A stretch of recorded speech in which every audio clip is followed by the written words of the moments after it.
There's only one thing that's running through my soul, and that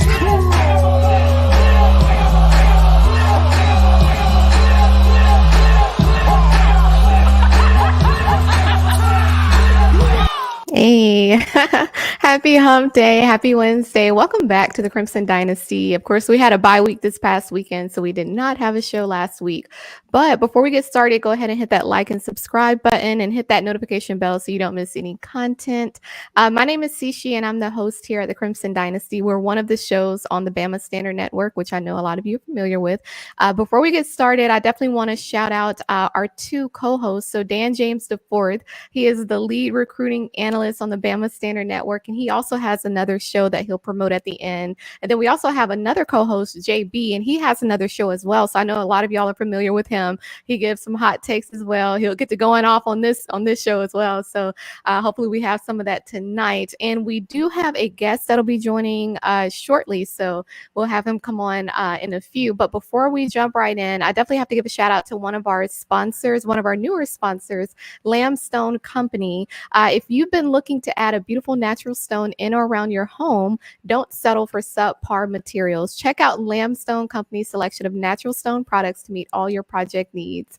They're located in Oneonta, Alabama, and they're one of the oldest, most trusted sources in the state. So contact them today and tell them that we sent you by using promo code the Bama Standard to receive 10% off your first order. So without further ado, and y'all go ahead and get in the live chat. Y'all know we like to kind of engage with y'all here and there, even the haters and even the trolls, because we got time tonight. So I know a lot of people have been having stuff to say about this matchup this weekend, but we got time for it. If you're watching us on X right now, we are live over there as well. Be sure to head over to our YouTube channel, the Bama Standard, and subscribe. So let's jump right in. I know 2 weeks ago, we talked a little bit about just the latest in recruiting news in terms of football. And as most of us know, we recently picked up a huge in-state commit. We have class of 2026 defensive tackle Vodney Cleveland. This guy is out of Birmingham, Alabama, 6'3", 300 pounds. And he was highly recruited. He had offers from pretty much every top school that you could think of. But of course, Auburn had to throw their little raggedy offer in there. Georgia, Tennessee. I mean, he had basically a lot thrown at him, and we knew that he, I mean, of course it's in state, so you would hope that we can pull him in, but sometimes you just really don't know. Now he's already recorded over 40 total tackles this season as a junior in high school. I mean, this guy's on a whole different level, and he's also he's compared a lot to Tim Keenan III, which is our current defensive lineman. So that should kind of tell you a little bit about him. If you haven't seen any of his film, he's known to make a huge impact up front. He's great at stopping the run. He's very fast, very agile as well. But I want to get y'all's perspectives, because I heard what his high school coach had to say, about him, and was basically saying that he's seen how well he's improved over the years, and that basically any college that were to get him would basically be like hitting the lottery. So I know, Coach DeBoer and Freddie Roach, they did a lot when it came to recruiting him and all that good stuff. So I want to get y'all's takes on this. Dan, I'll start with you being our lead recruiting analyst, and I saw you smiling when I mentioned his name. How big of a pickup is this for us? Because he's just our second commit for the 2026 class. So how big of a win is this for Alabama? Huge, tremendous win early. In the recruiting world, we're always talking about, when are we going to get a defensive line? We need defensive linemen. We need defensive linemen. So here we go. And we not just a defensive lineman, we got a massive pickup at a guy 6'3", 305. His strength is right at the point of attack. He's a guy, he's going to be a run stuffer. He's the next great out of Birmingham. You had the DJ Dales, the Ron Paynes, Josh Chapman. So he's the next one in line, so we're going to be in a fight to keep him. It's a long way to signing day 2026. So he's a class of 2026 commit. And, teams are not going to stop recruiting him. They're gonna come at him with bags and everything, but he seems to be the type, has his mind on straight. He built a tremendous relationship with Coach Freddie Roach. Tremendous job by him. Freddie Roach, the guy can recruit. So and in recruiting nowadays, it comes to NIL and relationships. So that's where we got to find the balance to be able to hold on to this one. Yeah, I agree. I like that. And then JB, so I want to get your take on that. But then on top of that, like I said, he's the second commit that we have for the 2026 class. The only other one that we have right now is the cornerback out of Carrollton, Georgia, Dorian Barney. And then one thing to note as well is with Vodney hopefully coming in with the 2026 class, but then the 2025 class, we also had a defensive tackle that committed, London Simmons, which we, talked about quite a bit. So just to have those two guys at Alabama at the same time when they do arrive, how big of a commit is this to have Vodney? But then also if you consider pairing him up, alongside London Simmons, say if we have them, come in and be there and stay with the program and not get bought out like a lot of them do. But what are your thoughts there? First of all, good job, great job by Freddie Roach, one of the best recruiters out there, building this D line up. So I heard a lot from the streets about Vodney Cleveland. I heard From a the lot what? from him. I was actually surprised he committed so early, being that he's 2 years away. I heard about him actually at the Alabama State, one of their camps over the summer. His name was ringing bells, and he wasn't even there. Dang. Just all over the state, about him going to a different school now in Birmingham. But anyway, y'all mentioned it. 300 pounds. He's fast. He's quick. I saw a video of him actually today on social media. He's moving. He's a big guy that can move. And that's what you want on that D line. You want big guys with size who can move. Mm-hmm. And he's one of them. So hopefully he locks in with Bama. He stays committed this year, next year, on to 2026 signing day. But like you say, Dan, it's gonna be crucial that we keep him, because I also heard Miami, was on that list, and you know how that money is down there. Texas, Oregon. I believe Texas, Oregon, Georgia, all of them. Yeah, he's a big dog, definitely. So Auburn. Yep. Tennessee. Exactly. So hopefully, man, the relationship with Coach Roach means a lot, and the script A and the standard means a lot more than all the money that Oregon and Miami and all the other programs can dole out. Hopefully we keep them in here, but I'm excited about Vodney. Yeah, I agree with you. Yeah. And I feel like, to some degree being in state, like that tradition, you know what I mean? Watching the Iron Bowl with your family, watching those big games, that has to play a role, when you're in state and and then he's in Birmingham, you're so close, you're right down the street, right? So hopefully we can keep him. But another thing to mention is that Keelan Russell, he shut down his recruiting today. So that's another thing to mention as well, because he's going to be I believe that with his skill set, and also Austin Mack, I believe that they're going to fit very well into the type of offense that I believe Coach DeBoer and Sheridan are wanting to run at Alabama. But anyway, that's really good news for Alabama, because I feel like a lot of people thought that, recruiting was going to be negatively impacted after those two losses. But I mean, we had two other guys just over the last couple of weeks as well. So shout out to them. Now, I definitely want to pivot a little bit and talk about our upcoming game this weekend against LSU. I mean, y'all know how it goes. You go down there. I mean, you already know what it is. And it's, it's been a lot of talk, especially because how we've been, kind of performing over the last few weeks, whether it's like one side of the ball, we improve, but then the other side of the ball, they regress, you know what I mean? Where we've been saying like we want to see a complete game. Well, one thing that I want to get into, and then hopefully our guests will be joining shortly, but one thing that I want to get into, so LSU is currently 6-2, right? I believe their key wins have been South Carolina. They played at South Carolina. Then they also played Ole Miss at home, and they won in overtime. They played Arkansas on the road. And one thing to note as well is that, LSU, they pretty much blew out Arkansas, the same team that Tennessee lost to. So that's kind of the thing with SEC, is that, everyone's going to try to play their best game depending on who they're, going up against. But as we remember, LSU lost their first game, which was against USC. And then their game before the bye week was against Texas A&M on the road, and they lost that game as well. So, one thing that I noticed, and I want to get y'all's takes on this as well, but against opponents that they've beaten but struggled against, such as South Carolina and Ole Miss, they only won those games by 3 points. It's kind of Nussmeier, their quarterback. He kind of, in my opinion, if you can shake him up well enough, you can pretty much throw them off, and kind of take advantage, because they're going to get penalties, all that. So I think you can really take advantage of that. Now, in their loss against USC, one thing to note was that, and I don't know if y'all remember, because that was like their first game, and a lot of times you can kind of say, oh, well, the first game, can you really buy into that? But I believe you can for them, because USC, they had a really good passing game. They had efficient receivers. They had an aggressive defense, solid special teams. And their quarterback, USC's quarterback, didn't throw any interceptions in that game. So I believe the way that they beat LSU was because they didn't have any turnovers. They maintained the possession, control the clock, and then they created scoring opportunities that helped them. So I believe that that's how USC came out with the win. And then when you look at Texas A&M and how they beat, now Texas A&M, they went in on LSU. Of course, LSU played at Texas A&M, but Texas A&M, they had a very powerful run game, almost 250 yards, almost 50 carries on the ground, averaging 5 yards per carry. I believe that their run game was that helped them to keep the tempo and also keep LSU's defense on the field, because LSU only had 35 rushing yards with 22 carries. So that speaks volumes, right? Texas A&M, I believe that the run game, but also because they had more of a balanced offense, they had defensive takeaways, strong special team performance. I believe all of that helped Texas A&M win.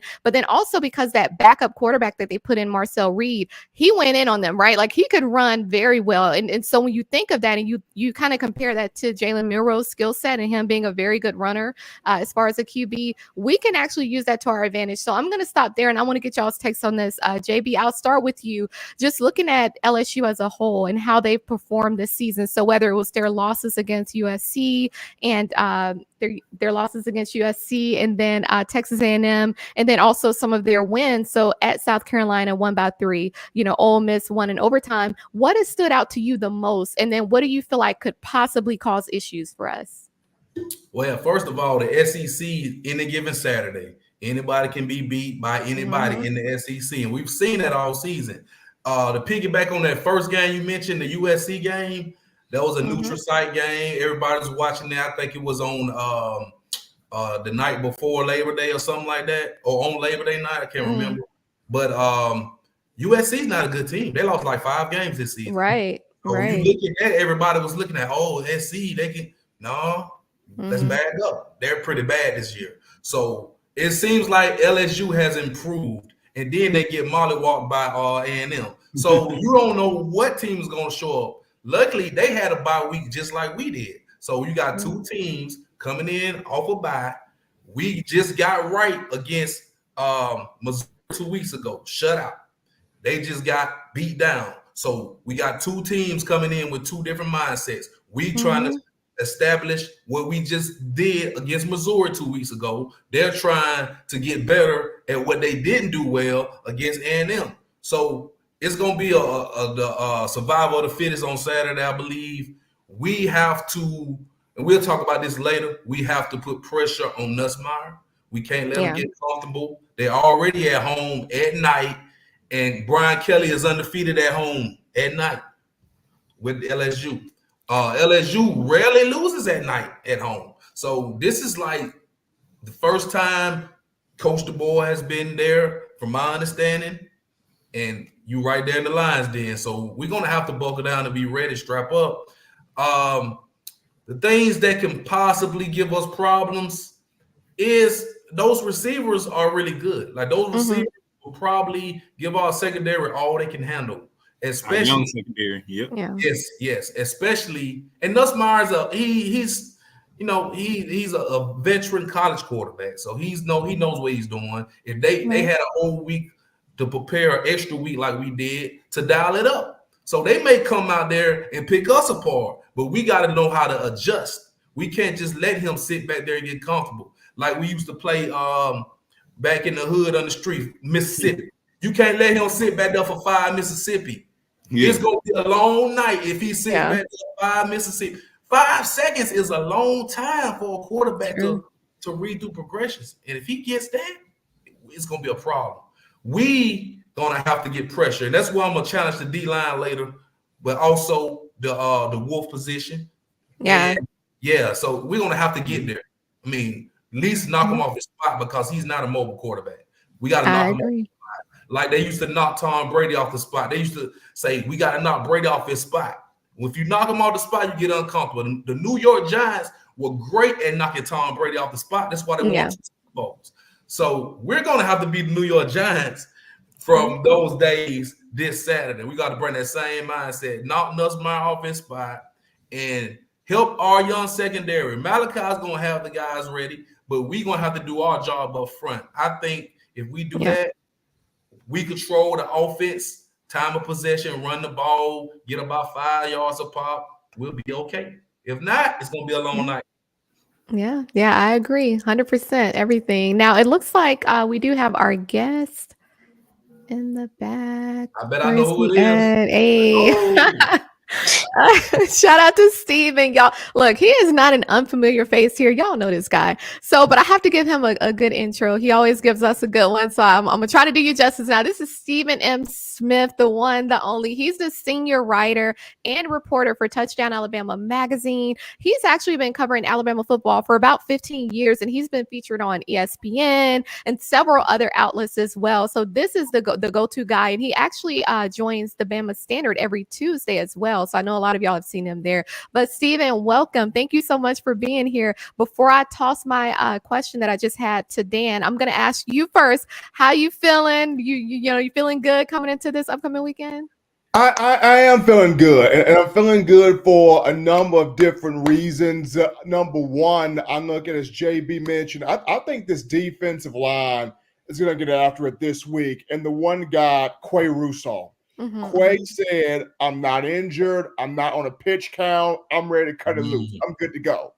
And that's huge because at that pass rushing linebacker position, as JB mentioned, you got to take Nussmeier off the spot. And Quay Russo is the guy to do that. Along with Quay, I think Big Q Robinson is going to have a big say-so also. And a young guy, Jordan Renaud, may have a lot to say. He has started to burst these last few weeks or so. Another guy that may have a lot to say is James Smith. Yeah. We saw the Carver boys collaborate on an interception 2 weeks ago against Missouri. James Smith's like, I'm ready to be out here myself. Right. So this is going to be intriguing, but I think the one defensive player that has tapped into that mental of a Reggie Ragland, Reuben Foster type is Jihad Campbell. Campbell said, look, bro, we starving. We want to get some takeaways and turn them into touchdowns. We starving, man. Like, we starving bad. He said it like that, Steven. He said it like that. We starving. Like, we hungry. Like, we starving. So to hear this from Jihad Campbell, I'm like, well, let's see the starvation, bro, in action. Let's see you get out there and get this right here. So this is a big week for this defense, but also, guys, a huge week for this Alabama run game. LSU is allowing 130 yards rushing per game. LSU has given up 14 rushing touchdowns. So Jam, Justice, Richard, Young, don't run Milrow 100 million times, but Jam, Justice, Richard, you run Jalen a little bit. This is what you do. Yeah. This is an offense. This is the defensive front that has struggled against the run. South Carolina ran on them. A&M ran on them. Nick Sheridan, you heard me 2 weeks ago, brother. Trust them backs. Trust them, Nick Sheridan. Lean on them. Lean on them. Hey, when you mentioned starvation, it literally made me think of I don't know if y'all remember Ace Hood's album called Starvation a few years ago.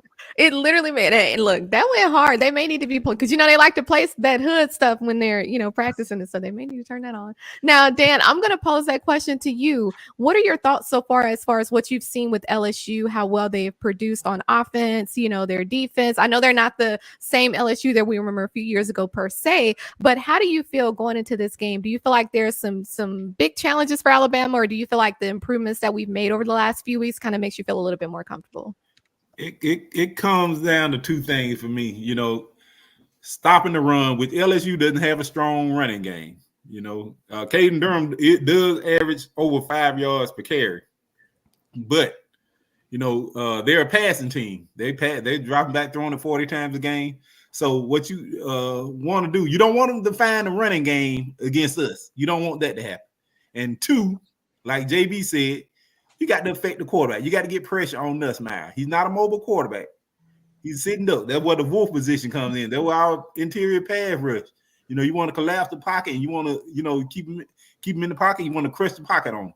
So we do those two things, and we're not facing Jaden Daniels anymore. He didn't turn the ball over. And this defense here now, they're more susceptible to getting turnovers. So, but let me tell you now, Brian Kelly, 3-time coach of the year. He had off week just like Coach DeBoer did. So he's gonna come with a game plan. So we got to be able to withstand that first half, and affect the quarterback, get turnover, get pressure on him, and we will be fine. Yeah. I agree. Stephen, before you hop off, so I want to get your take. You spend a lot of time around the team, and you're in the interviews and the press conferences. I want to get your take because I know that there was an interview that came out recently from the coaches. And what are you feeling? What are you hearing? What's the sentiment in the room? Because it sounds like Coach DeBoer feels confident, right? It sounds like maybe the team has somewhat found their identity. Is that what you're getting? Do you feel like we're going into this matchup this weekend with with an Alabama team that has found their identity? I think that Alabama is. I mean, the first and foremost, getting guys healthy was the main thing over the bye week, which that happened. You got guys that were nicked up, banged up, healthy. Now, of course, you lose Cole Adams, which, that was a bit of a disappointment. However, this is why you have Emmanuel Henderson. Yeah. This is why you have Caleb Odom. This is why you have Kobe Prentice. This is why you have Jared Hamilton, Bubba Hampton, these other guys. Hey, one of your brothers went down. Be ready. Be ready at any given moment.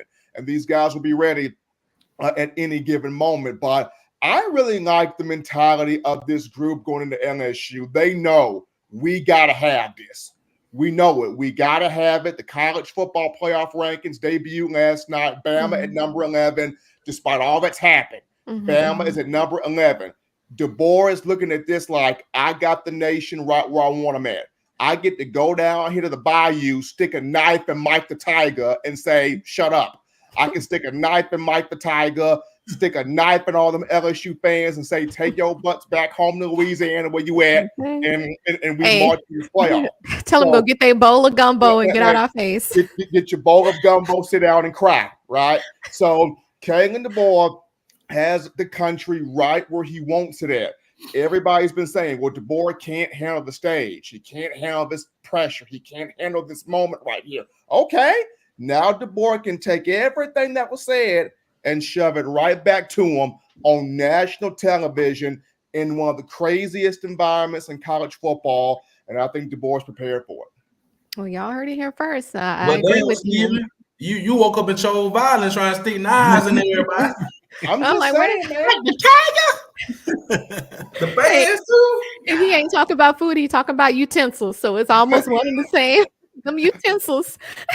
Well, no, I appreciate you making your appearance here, Stephen. We really appreciate it. And really quickly, any shows or any social media that you want to promote?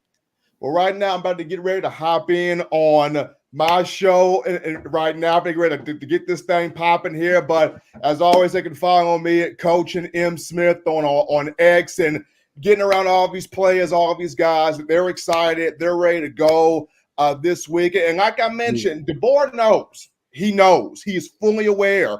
This coaching staff's fully aware what this weekend means. For the betterment of 17 years, Nick Saban took this game as the game. He took it personal. Yeah. So now Kalen DeBoer walks into this rivalry. I got to take this personal. It's either I get in this playoff or LSU gets in this playoff. And I'm not letting LSU get in, so I got to get in here. That's how personal DeBoer's got to take this, and I think he takes it that way. And Kendrick Law, because he's from Louisiana, so. Okay, Law too. He from the Dirty Daddy. Yeah, he from Louisiana. Okay, well, thank you so much, Stephen. Look, I look forward to having you on next time, and you be safe out there in these streets. I appreciate it. Hey, y'all take it easy, brother. All right. Don't give a piss. About nothing but the tide. Okay, so let's continue talking about this matchup now. I'm excited for it. I believe we're going to come out with the W, right? But I do believe a lot of it has to do with how we prepare, which we should have been doing over the past, week and a half. But I want to talk about offense, right? Because I was looking at, some stats and just kind of looking at how Alabama has performed on defense versus LSU. And of course, it's not necessarily apples to apples per se, but to some degree, you can kind of, read into it a bit. So on defense for LSU, they've recorded 28 sacks, 13 forced fumbles, and 4 interceptions. Compare that to our defense. We've recorded about 18 sacks, 9 forced fumbles, and 11 interceptions. So Dan, I'm gonna kick this off with you first. Looking at their defense and how they performed, only 4 interceptions, but 13 forced fumbles, about 30 sacks. I'm curious, how do you feel like that will impact our offense, right? We've been talking about Jalen Milroe and just the consistencies and him being able to pass the ball effectively, because there's no reason why Caleb Odom hasn't had more targets. Like you logically can explain that. Even with Kobe Prentice, we know that this guy knows he's going to catch the ball, right? But you got to throw it to him. You have to throw it right. And so I'm curious, how does our offense, particularly with the game plan from Sheridan, Jalen Milroe, and then, some of the wide receivers that we have and tight ends, how do they match up? How do you feel like they match up with their defense, with LSU's defense? Like, do you feel like their secondary may give us a hard time? No, they are very susceptible to the big play. But with that being said, this is not the game that I want to see Jalen Milroe throwing for 300 yards. Jalen Milroe throwing 300 yards in the game, you better believe it's going to be a tight, very competitive game, which is not what we want. Yeah. So we want to keep the number under 200 yards. You know what I'm saying? We're going to run that rock. That's what we need to do. And, in Louisiana at night, let's not set ourselves up for a turnover fest or, quick strike, leaving our defense on the field a lot. So playing a whole lot of snaps in Death Valley, that's not a good recipe, that I want to see. So this is the type of game, you feed those horses in the backfield. This is not a game where we want you trying to get people involved in the game plan, getting the Emmanuel Henderson, the Caleb Odom. This is not the game for that, in my opinion. Yeah. So I want to see us run the ball. Let's establish the run. Let's take our shots when we need them, but let's, run the ball. That's the game I want to see. So you're like, I don't want to see all those passes to Ryan Williams like we did against Tennessee. Hell no. Not the game for that. What do you say, JB? Hell no. That is hilarious. Okay, no, I agree. And like you said, when you think about just being able to control the clock, that's how USC, I think that was one of the reasons why, they were able to be successful against LSU, is just controlling the tempo. Now, JB, I'm going to pose the same question to you in terms of, how well their defense has performed this season and what that looks like for our offense. But I'm also going to mention something else, because I'm sure some of you may remember. So y'all mentioned their running back, I believe Caden Durham, the Durham guy. And we, of course, we're familiar with Kyron Lacey, their wide receiver, but there is another receiver that they have who's been performing just as well as Lacey, who's a former Alabama wide receiver, Aaron Anderson. Now, This guy, he's averaging about 17 yards per play, and he played well against Texas A&M. And so with having somewhat of a history there with Aaron Anderson being a former Alabama player, and then we look at their defense, I'm curious. So, and it's kind of a two-part question. So somewhat the same question that I asked Dan with the defense. How do we strategize in the sense of, do you anticipate a lot of passes per se, or do you feel like it's going to be more so, okay, we saw Justice and Jam and the coaches now understand why we've been, saying they need to run the ball more. And then how do you feel like their wide receivers or their passing game in and of itself, do you feel like that may be an issue for Alabama, being that we've had, 11 interceptions? First question, the running game has to be effective early, because if we come out there with the game plan of running the ball and we're getting 2 and 3 yards of carry, it's not going to work, because we are one of the worst teams in the nation at 3rd and long. Yes. Like 3rd and 6. We are like 130 or something. I was like, wow, I saw that. That's terrible. But guess what? We're one of the top 10 teams in the nation at 3rd and short. So we get to 3rd and 4, 3rd and 3. I feel good. We can get that. I feel like, hey, we can run the ball and get that. But they have a guy coming off the edge, Swinson. I think his name is Swinson. He got like 8 sacks on the season. Then they got this kid Weeks at linebacker. He's got like 75 tackles. So they got some guys that get after it. That's why it's going to be on Jalen Milroe to make quick decisions. Make quick decisions. Don't sit back there patting the ball, trying to go through progression. This ain't the game for that. This is the game where you get the ball and you make a quick decision. Yeah. You're going to dump it off, you're gonna do some play action, you're gonna roll out, you're gonna set up a big play. But if the hold is there, you got to take it, you got to run, you got to get there. We got to make it happen. There's no need to be trying stuff in Death Valley this Saturday night. We need to have a game plan. We need to stick to it. If the running game ain't working, we got to adjust real quick because we can't be going 3 and out, 3 and out, 3 and out. It's not going to work. And your other question about their wide receivers, they got some, man, I'm telling you, Aaron Anderson, who's with Bama. Remember what Saban said last year? He told him, you should have stayed with us. You would have got more touches. And he getting his touches this year. Yeah. He took that to heart. He stayed with LSU. He's getting his touches. He's the second leading receiver on the team, and he's showing out. And he's going to try to show out on Saturday to show Bama, look what you had. You know what I'm saying? Look what you had. But at the end of the day, we just going to have to step up. Xavier Brown, Damani Jackson, who's been doing a great job. Mbakwe, Devontae Smith, Bray Herbert, like all those guys in that secondary, not to mention Malachi Moore. He's played. This is his 5th time playing LSU, so he knows what he knows. He knows this game is everything. So I'm not too worried about the motivation. Yeah. I'm a little worried about the execution. Because if we're not getting the pass rush, those guys are going to be defending those good wide receivers for 5-6 seconds, and it's not going to be the best for Alabama. Yeah. So that's why I mentioned pressure to take the ease off those young DBs in the back end. Yep.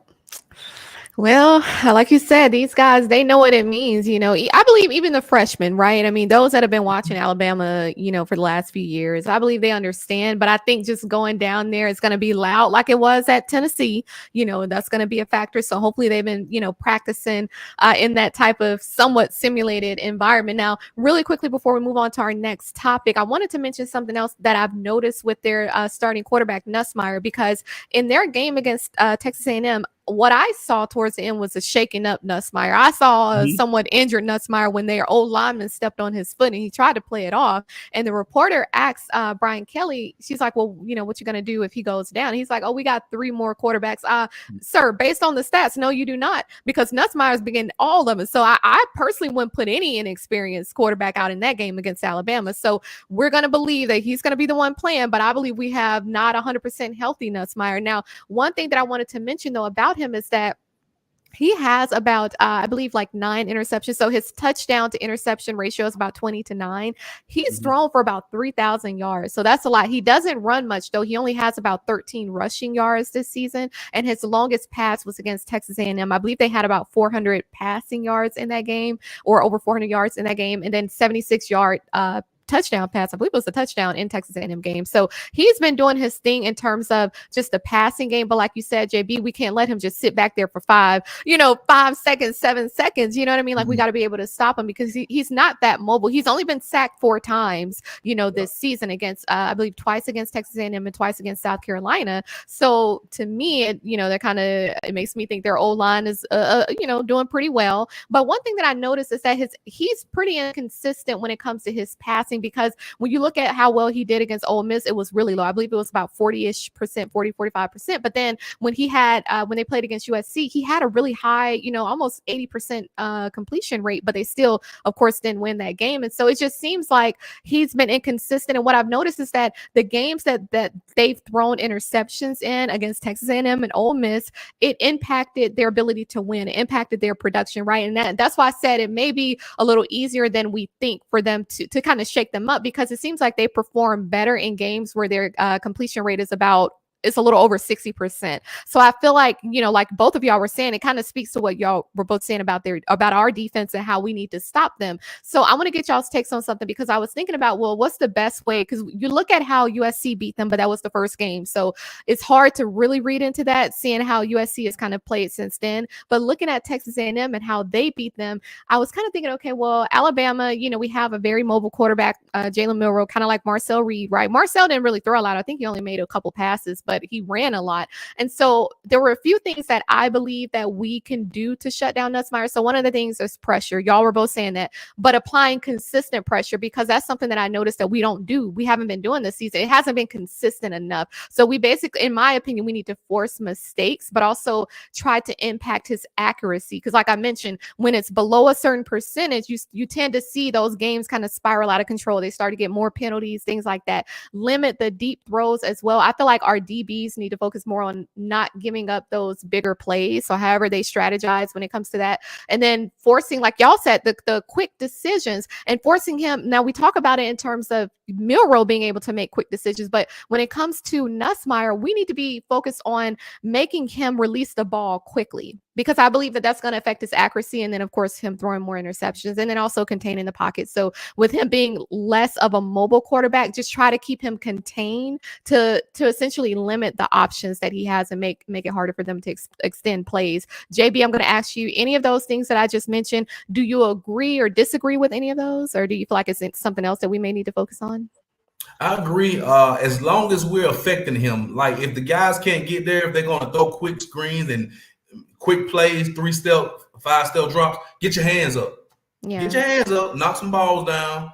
And if the DBs are going to give them a little cushion, just give them enough, but you got to make the tackle because they're good after the catch. Lacey, he's great after the catch. So we have that defense. And I praise the defense because we've come a long way since the Vanderbilt game. We've come a long way, and we've been top notch. We've been top notch. If y'all agree, since the Tennessee game, we did play really good, played well enough to win. But the last game after that, the shutout, and we played pretty good against South Carolina. But saying all that is, we're gonna have to just make the plays, make the tackle, bend, don't break. If they get down the field, they get 30, 35 on that side of the field, hold them to field goals.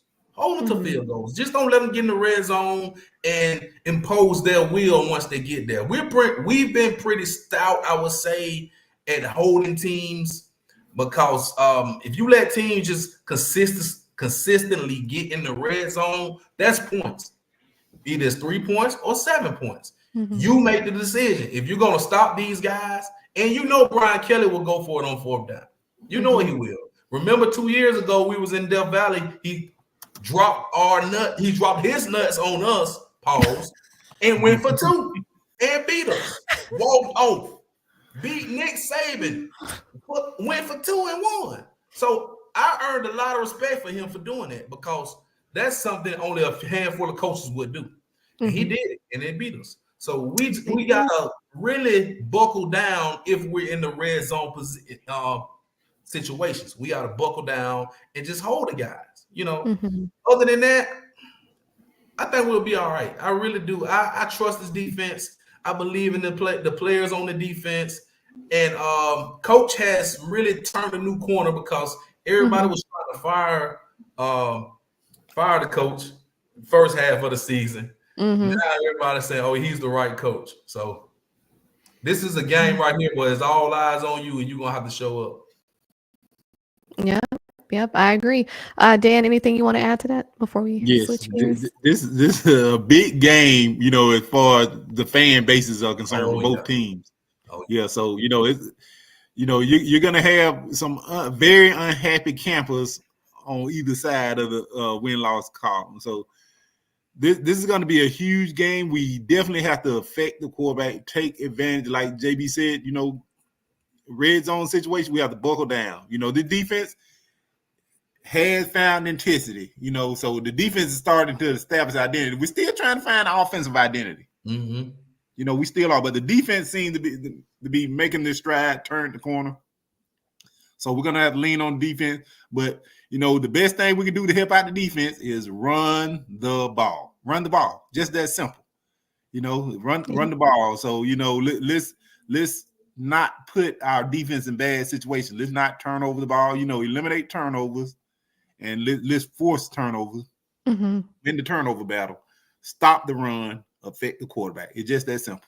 It's just that simple. Yeah, yeah. And we'll post that same question because I see it's a lot of comments in the live chat. What do y'all think we need to do to come out with a W? And honestly, not even just come out with a W, but with a convincing win. I honestly don't want to see a tight game. I would still take the W, but I don't want us to have a tight game with them. Now, we've been talking about the defense, so let's kind of switch gears and focus more so on the D line. And we'll make this quick because I know a lot of this we've already kind of said, but we have seen improvements since the loss against Tennessee, which really that wasn't on defense at all. They did really well in that game, consistently throughout the game.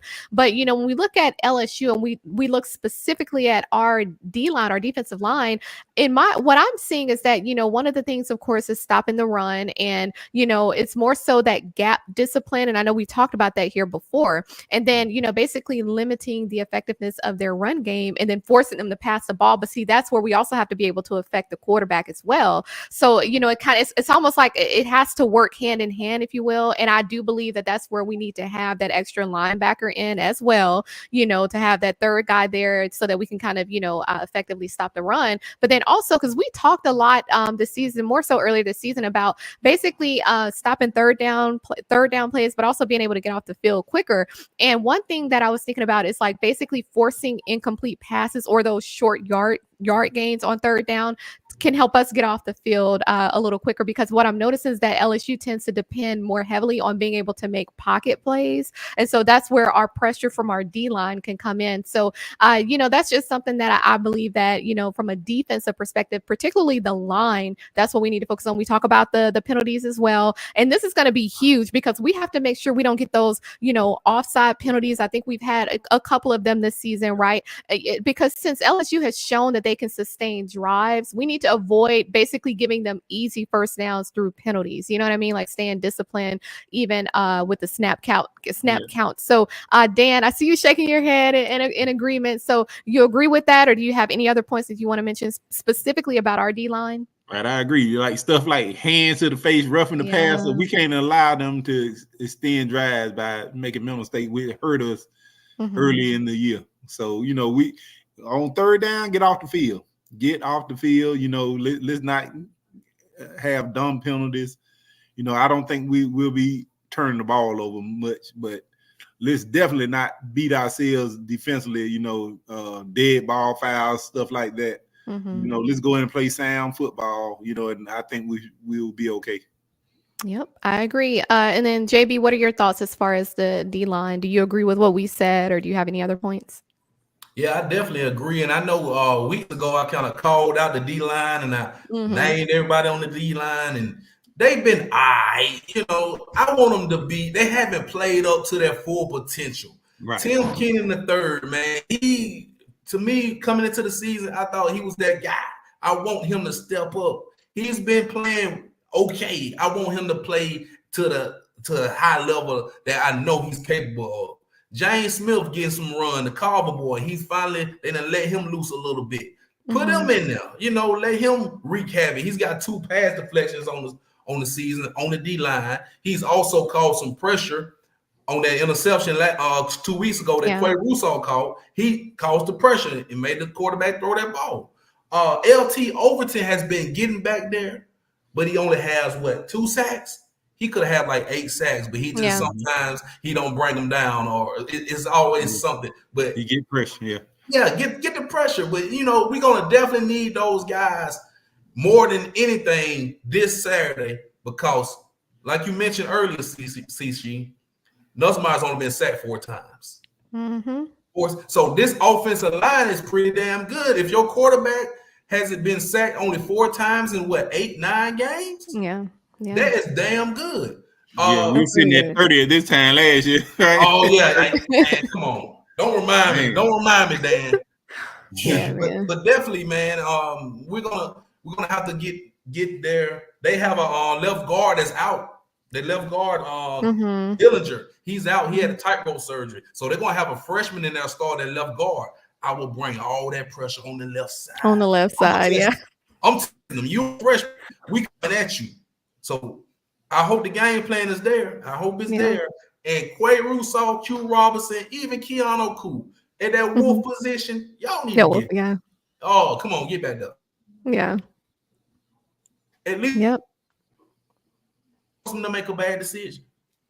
All right. That's all I got for you. Yeah, I agree. Well, really quickly before we get into score predictions and all of that, and y'all go ahead and drop your score predictions and players of the game in the chat. I want to give a shout out to our other sponsor, whitwillsports.com. We always tell you that your game day is not the same without a title towel. So visit whitwillsports.com. JB is holding it up. Visit whitwillsports.com and be sure to use promo code standard for an exclusive discount. So be sure to check them out, show them some love, and be sure to get your title towel. Hey, be sure to buy some for some of those Alabama haters. Tell them to use it to wipe them tears with all them L's like Auburn and Florida State. So now let's pivot a little bit and talk about score predictions and players of the game. Now I'm gonna say this. I noticed in the 2 games that they lost against USC and Texas A&M, they didn't put up more than 23 points, right? All right. My score prediction, I'm going to go with 31-24. I feel like we'll have about 4 touchdowns, mostly rushing touchdowns, and 1 field goal. And on offense, I'm looking at it's going to be a running back, maybe Jam Miller or Justice Haynes. And then defense, I'm going to go with either LT Overton. I feel like he may step up in this game. And because it just means more, right? This one means so much more. LT Overton. But also, I'm looking at Damani Jackson because I'm thinking about who we may put on Kyron Lacey or potentially Aaron Anderson, like what that's going to look like. And I feel like it's going to be a DB that's going to be able to kind of capitalize on some of the turnovers. So that's what I have. JB, I'll start with you. What's your score prediction and your players of the game? I'm going to go 35-24, Bama. I think, we do what we have to do. Get the job done, get 5 touchdowns. Player of the game, Jalen Milroe. He shows all the naysayers who've been talking down on him for the past few weeks. It's been very quiet about Milroe because we had a bye week. Now he can come out there and show them. Give me Jalen Milroe, offensive player of the game. Defensive MVP, man, let me go. I'm thinking somebody on that line. Quay Rousseau, man. I'm going to go with Stephen M. He said Quay Rousseau is riled up. He's ready to go. Give me Quay Rousseau, man. He's going to make a big impact play in this game. All right. I think so too. All right, Dan, you smiling. What now? Look. One thing about it, Dan, your score predictions have been very low lately or like very tight, but you haven't been wrong. So what's your score prediction for this game? Who are your players of the game? Okay, well, you might like this one then. Okay. I got 34-17 Bama. Dang, let's go. Yeah, let's go. In Baton Rouge. Like, I wish you would. This is Alabama. Player of the game, Jalen Milroe. Yeah. Okay. I think he's going to be with his leg. I think he'll score a couple of touchdowns on the ground. I don't know how you could watch the Texas A&M game and not incorporate the quarterback run. Yeah. So I expect that on the defensive side of the ball. I'm gonna mention something, y'all. This game here is the type of game I'm looking at. The defensive MVP is gonna be 1 or 2 people. It's gonna be either Malachi Moore or Bray Hubbard. This is the type of game they're gonna get opportunities. Okay. Those are 2 playmakers. So between Bray Hubbard and Malachi Moore, the defensive player game gonna be one of those 2. How many interceptions is Mike gonna throw? I say 2. I'm going with 3. I'm going with 3 because I feel like if our D-line do what they're supposed to do, they're going to be one-dimensional, right? They're going to have to pass the ball. Let me tell you why I don't think it would be 3, because by the time he throws the second, the game is going to be out of hand, so they're going to end up probably pulling it. Okay. So it won't be 3 interceptions. If we get 3 interceptions from Nussmeier in Baton Rouge, then he throw 3 against Texas. I changed my prediction to 45-0 Bama. I mean, but he threw 3 against Texas A&M and they didn't pull him. I mean, he was. I know, but if he does it in this game, that's not. I don't think it'll be a 3rd one. Not from Brian Kelly. He won't put up with that. He was getting cussed out on the sideline. You sure was? They was letting him was. He was surprised. He was like, "Did I just do that?" Yeah. After the second interception, Bama's gonna put it up so far away, so they're gonna make a change. Yeah. Okay. Well, let's talk about. So we know that the college football playoffs, the initial rankings were released last night. Alabama is at number 11, and of course that happened due to certain teams that lost this past weekend, like Clemson, for example. I believe Iowa State lost. So it was a couple teams that lost. So I want to kind of look at potential upsets this weekend that will impact Alabama and, kind of push us a little further ahead. So, of course, we have number 3, Georgia playing at Ole Miss. Now, that's going to be a showdown because Jackson Dart, he showed out against Arkansas, right? Like, I feel like that's a game where, see, Georgia, they've been so used to playing from behind, and a lot of the see, I believe that's why we came out with a W, because we were really good on offense. If they face a team with a good offense and a solid defense, they're not going to win. So Tennessee, even though they play Tennessee at home, but I feel like because even against Florida could have actually beat them if they had a good offense. You know what I mean? Like, they couldn't produce on offense. And I feel like when they have a team like a Jackson or a quarterback like a Jackson Dart that don't care nothing about it, that's going to be thrown all over the field, and a coach like Lane Kiffin, I feel like this could possibly be Georgia's second loss. I'm gonna name a couple other games this weekend, and I want to get which one y'all think could possibly play out the way we're thinking it will. So you have number 4, Miami at Georgia Tech. Now, Georgia Tech, kind of hit or miss. Yeah, bro. Like, I'm like, that's going to be that one, because a lot of times these teams that hasn't consistently been in like the top 5 or top 10, they tend to fall to it or overlook a team like Georgia Tech. Shout out to Florida State. And then, of course, you have Michigan at number 8, Indiana. You never really know. Michigan has been losing quite a bit of games, but you never know. You have Washington at Penn State, which is a night game. You never know. Penn State, they could be feeling some type of way that they lost last weekend, so who knows. But one thing to note is that Washington beat Michigan and USC, so they do have a couple notable wins on their record. You have number 9 BYU at Utah. That is a night game, and they lost their Utah lost their last few games, but they beat Oklahoma State on the road. So I don't know. I mean, but I do believe there's a couple opportunities for us to kind of slide on back in that top 10. I hope we do. Dan, quickly, what are your thoughts as far as these games? I know you nodded when I said Miami at Georgia Tech, but are there any other ones? That's the one I like, Okay. But I'm gonna tell you now, Georgia and Ole Miss. Listen, Bama, we probably need Georgia to keep winning. We probably that's probably what we need. Ole Miss beating Georgia, that will devalue our victory over Georgia. True. That's what we got riding on now. Georgia go to lose the second game, people look like, okay, well, maybe that win over Georgia wasn't as big. So we need Georgia to keep winning, unfortunately. But that's true. Michigan at Indiana, hey, Michigan could win that game. That would definitely help us. Indiana hand them the loss because Indiana's strength of schedule is ridiculous. It's pitiful. They still have to play Ohio State, right? Ohio State. Yeah. So I don't know. So but definitely I kind of like that Georgia Tech, man. I'm watching that one closely. I think that one's gonna be I can see an upset with that one, especially how they struggled against who was that? Duke or who was that? They just Duke played? and who else was it early in the year? Everybody. Yeah. They ain't struggle against everybody. Yeah. So. Louisville. Louisville. Yeah. They struggled with about 5 different teams. They had to come back on. I forgot what team that was. If they didn't have Cam Ward, they'd be a 4-loss team. Dang. Yeah. I'm just put it like that. Yeah. Well, so JB, out of those games, are you kind of sharing the same sentiment as far as like the Miami Georgia Tech, or do you feel like it's going to be another one that kind of? Yeah, I mean, that Miami Georgia Tech, just because Miami been living on the edge, and I think somebody will probably get them, because they've been, you can't go the whole season almost losing and not lose. It's very real. Somebody normally gets you.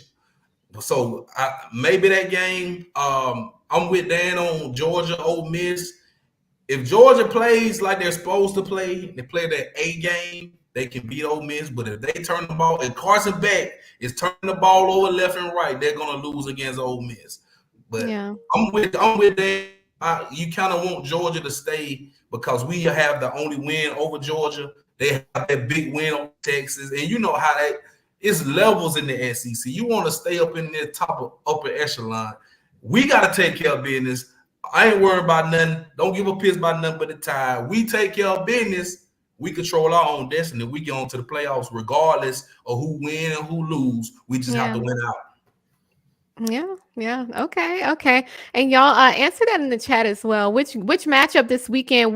Which matchup do you feel like maybe one of those upset alerts that kind of slides Alabama? Because ain't no reason why we should be out of the top 10. Like, that is ridiculous. That is not Alabama. Like, we got to be up in that top 5, to be honest. So which one of those do y'all feel like is going to be the upset alert for this weekend? Now, before we get into our Q&A segment, it's not going to be right for us to just talk about football and not talk about basketball. Of course, we had our opener, and I know Dan is excited. He loves Alabama basketball. We all like Alabama basketball, but he's a huge Alabama basketball fan. So we had our first men's basketball game against UNC Asheville at home. We won 110-54. Now, Mark Sears showed out. He had about 20 points. But then our newest guy, Clifford Omoruyi, how do you pronounce that? He had about 16 points. Yeah.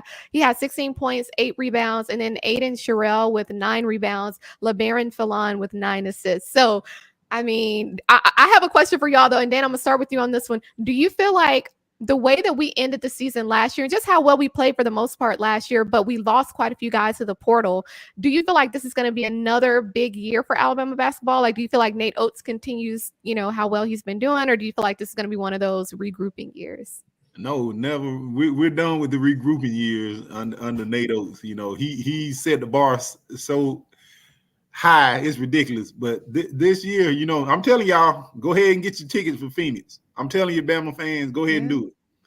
We will be a Final Four team. I'm telling you, man, this team is loaded.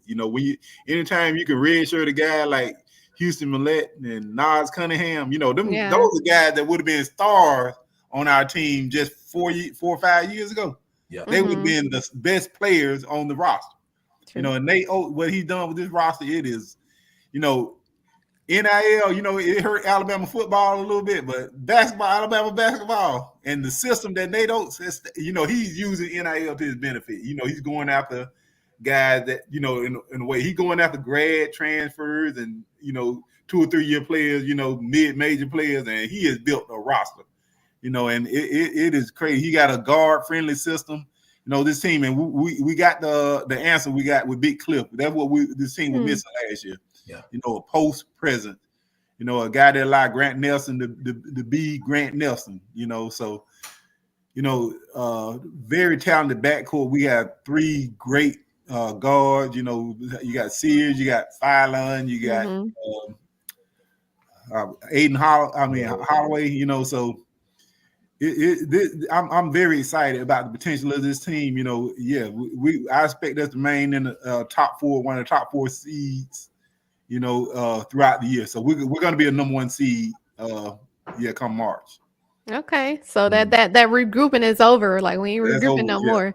We already grouped up. JB, do you agree with that, or do you feel differently? Man, you said about everything I was going to say, but I'm going to say this as well. This is probably the deepest team we've had in a long time. Roster-wise, we are loaded. We got about 10 guys who can be starters. Literally. I mean, I watched this game the other night, and I was like, wow, these guys are good. I will be at the game on Friday night. I'm going down there to see these guys in person on Friday night. I went to a bunch of games last year, covered the team very well last year. And the missing piece, Big Cliff. He is Cliff, the big red dog, the big Cliff. 16 points, 8 rebounds. Everything was dunks and layups. Defensive force. Aiden Sherrill, a freshman coming in, 9 rebounds. We got what we need in the middle. All those guards we have, terrific. Fallon, he's a dog, And Mark Sears, 20 points, just walking on the court. He got 20 points. Easy. And Grant Nelson and Reitzel are just coming back from injury. They're just getting warmed up. This is going. Y'all better buckle up. We may win 30 games in the regular season. No, I ain't gonna go that far. You never know, though. You never know. We might. But we got a tough schedule. Y'all just buckle up and watch some Bama hoops, because we are on the way to Phoenix, like Dan said. All right, Phoenix. Okay. Well, let's jump into our Q&A. I believe we have a couple questions from the audience. So let's take a look at that. What we got? Okay, shout out to Plow Jogger. Any news on the Storm and if the game will be moved? I saw Brian Kelly kind of talking about that. It sounds like people are just kind of still watching to see, because what I saw today is that it was unfortunately near Cayman Islands. I love Cayman. And like kind of near Cuba, and it already strengthened to like a category 3 or whatever. So hopefully I don't know. I hope we don't have to postpone it. No, I'll take that. You know, the only storm that's coming to Baton Rouge is the Crimson Tide. So that's the only storm they can be worried about Saturday. So call your meteorologist. Get your umbrella. That is hilarious. That's the only storm they need to be worried about. Toughest nails. What team did the bye week help the most? What do y'all think? Bama. I say Bama. I mean, it could have helped LSU as well because, you know, that bad loss they just had, you know, an extra week to get over that. But I think it helped us, man, because we needed the bye week right then. Everybody was talking about Jalen Milroe and is he healthy and whatnot. And going by how we played against Georgia coming off a bye, this is on the road this time. We know the stakes are higher than they've ever been this season. We must win. I think it benefits us. Yep. I agree. You agree with that, Dan? 100%. Yeah. I think it's the momentum, right? Like coming off of our win, the way we beat out or blew out basically Missouri versus how LSU came off of that type of loss like that too. You know, it kind of takes some steam out of you. We needed it. We needed this bye week badly, you know. Yeah. Perfect time. I agree. Perfect time. Let's see. Shout out to Linda P. We hadn't seen you in a couple weeks, but I see you in that chat going in. You doing what you do best. So do your thing. Do you think having James Smith and Quay Russaw in at the same time is a good thing? I do too. 100%. I mean, that chemistry is already there, you know. 334. Shout out to Montgomery, the Carver. Okay. Shout out to 334. Yeah, I definitely do. All right. What else? D Baker, will Milroe throw for over 100 yards? You damn right. You damn right. You gonna throw for over 100. Oh my gosh. Why wouldn't he? I don't even know if that's a real question. So. Well, you know, I think maybe he's asking that because we were saying earlier how we need to focus more so on he asked that before. I remember that question. He asked that before. So don't call him out like that. Yeah, we'll set the over under at 200. 200, yeah. I feel like we're gonna lean heavily on the run game, but I think it's not gonna be too imbalanced to where we don't have a good amount of passing yards as well. So receiving yards. Yeah. What else we got? Anything else? What else we got? That we're gonna highlight. Brian Russell, please, Milroe, don't focus on just Ryan Williams. When he gets nervous, he tries to force it to Ryan Williams. Got to spread it out. I mean, how many names we got to name? We said Emmanuel Henderson Jr. We said Kobe Prentice, Kendrick Law. I mean, for crying out loud, he's from Louisiana. Caleb Odom. If you're gonna throw it up, that's the guy to throw it up to. I mean, this dude, he's what, 6'5" at least. Yeah. Bernard is the guy, though, man. Jeremy Bernard is the guy. His target to reception ratio is off the charts. Yeah. We should be out there trying to get guys involved. You know, maybe on the first drive or so, the script plays, whatever, you know. I understand that, but you know, let's get out there and let's pound that rock. Yeah. All right. Shout out to Ty. Do y'all believe in handing the team captain role to the seniors just because, or would you give it to who's producing? Well, that's why I don't care much for naming captains at the beginning of the season. You know what I mean? Like that almost has to be something that's earned because you can still be a good leader as a freshman, as a sophomore. You know what I mean? I don't think it's you know. Yeah, you don't have to be a senior. Yeah. Yeah, not necessarily. Oh no. 334, shout out to you. Shout out 334. Question: do you think we'll see more runs with K-Law or maybe any Wildcat plays if Jalen struggles? That play with Kendrick Law, I think it was in that game against Missouri. Yeah. We should have been seeing more of that. K-Law, I call him he's a first down machine. Mostly every time he ball is for a first down. Right. He's getting at least 10 yards when he's getting the ball, even if it's on a little pop pass or a little run out the backfield. Get him the ball. Let him get the ball more than 2 times a game. Right. I think we're underutilizing him. Maybe he turns up because he's going home and we actually get him the ball and he makes some bigger plays this Saturday. Yeah, I agree. It's showtime at this point, man. It's showtime for everybody at this point. Shout out to Van Edwards. Brian Kelly said, Brian's, huh? I was saying, Van, shout out to my brother, my twin. Yeah, shout out to your brother. Brian Kelly said he was gonna dress out 25 players this weekend. The rest got to dress themselves. Well, he's like they gotta earn it. They gotta earn it after that loss. No, that all right, man, behave. That's an inside joke, huh? Yeah. Okay. Shout out to Curtis White. That's easy. Milroe needs to play like he did last year against LSU. If Sheridan calls those bonehead plays like he did against Tennessee, DeBoer needs to take over the play calling. He really does. Like Lane, we see Lane Kiffin do it all the time. Yeah.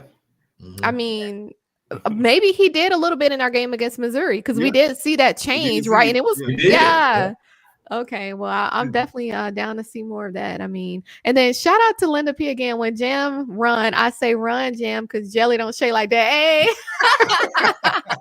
okay, get that on the shirt, because Jelly don't shake like that.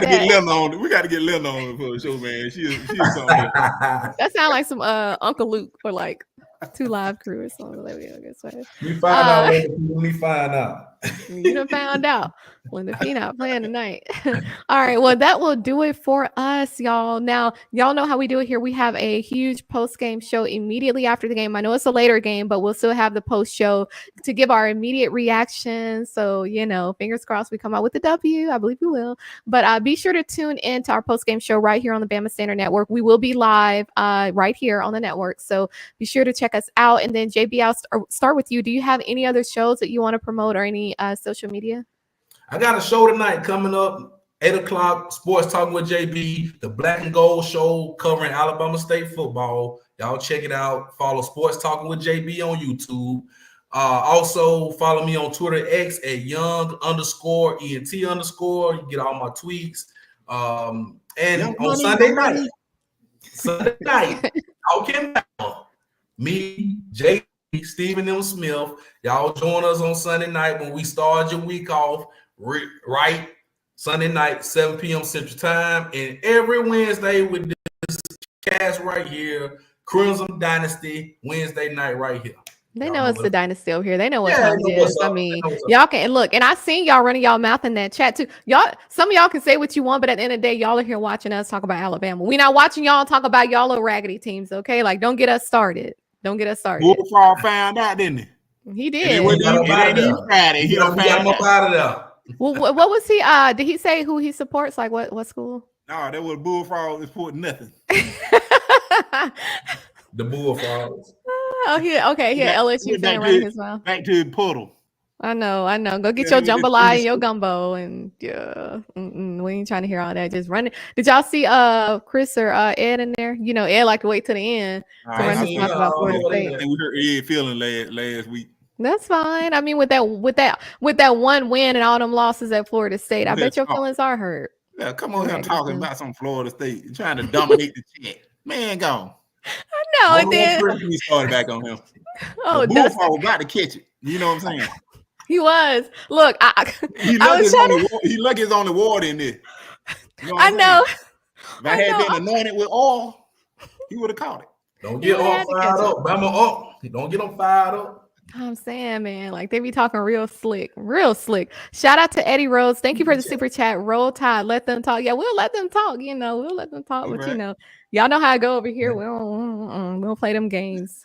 Chris Williams, Auburn have a bye week this weekend. I don't know what for, but they got a bye week. So. Exactly. Dan, do you have any other shows that you want to promote? Will you be on the post game show this weekend? And what are your social media? Yeah, you catch me on X at the Final Whistle, Dan. You catch me Tuesday nights. Well, I'm sorry I couldn't be on last night. Work got in the way. Final Whistle every Tuesday night, 9 p.m. Eastern, 8 p.m. Central. Right here every Wednesday with this awesome cast, the Crimson Dynasty, 7:30 p.m. Eastern, 6:30 p.m. Central. You can catch me this coming Saturday on the post-game show celebrating the Alabama victory. You had to take a breath before that one. So I'm telling you, you're just busy. Hey, bring Bullfrog back on, man. Bring him back on. I'm ready. We got only have 2 more minutes. Cause I'm with it. I'm like Linda P. I got time. That's how I felt. I was like, look, I was trying to wait to the end because I'm like, man, we got to get him because he was talking slick. Just He hold wasn't him on. letting Just up. keep him. Yeah.